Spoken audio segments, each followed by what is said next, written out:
নাই। আমার মা ছিল, তাও আমার বাবারে ফালাইয়ে চলে গেছে। আমার বাবার আমি একমাত্র মেয়ে। আমার বাবারে আমার পক্ষে সম্ভব না খাওয়ানো বা দেখাশোনা করা। তাই আমি এই বৃদ্ধাশ্রমে আমার বাবারে দিতে চাই। বৃদ্ধাশ্রমের সাহায্যেই আমার বাবা থাকুক। আমাদের শুভাকাঙ্ক্ষীরা আপনারা দেখলেন যে এই যে একজন মধ্যবয়সী এক ভাই উনি আসছে আমাদের এই বৃদ্ধাশ্রমে থাকার জন্য।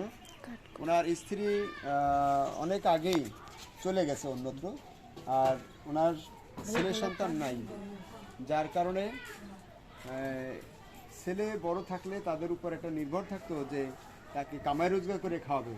আর ওনারই একমাত্র মেয়ে এই যে পাশে দেখছেন আমার পাশে দাঁড়ানো, খুবই অল্প বয়সে সে নিজে বাবার সংসারের আয়ের উপরে আসলে নির্ভর থাকার কথা, আর পড়াশোনা করে।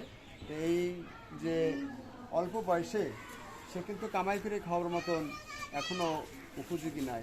বিদায় আমাদের এই বৃদ্ধাশ্রমে উনি সন্ধান পেয়েছে যে এখানে অসহায় মানুষদেরকে আশ্রয় দেওয়া হয় এবং সম্পূর্ণ ফ্রি লালন পালন করা হয়।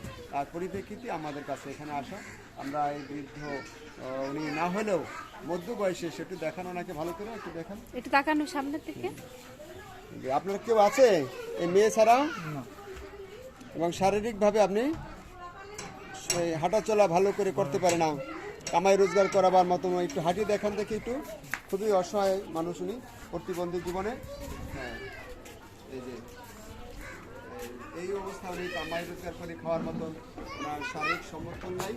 আমরা বিধ্বস্ত ওনাকে যতদূর সম্ভব আমরা বসেন আপনি, আমরা যতদূর সম্ভব আমরা ওনাকে আশ্রয় দিয়ে আমাদের সেবা দেওয়ার চেষ্টা করব।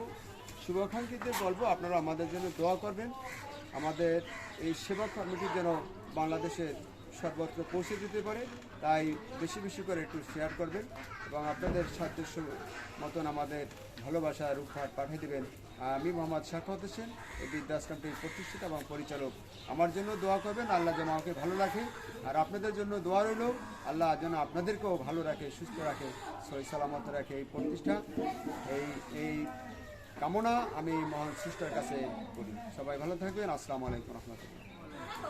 মোবাইলের নাম্বারটা যেন স্পষ্ট আসে, ঠিক আছে।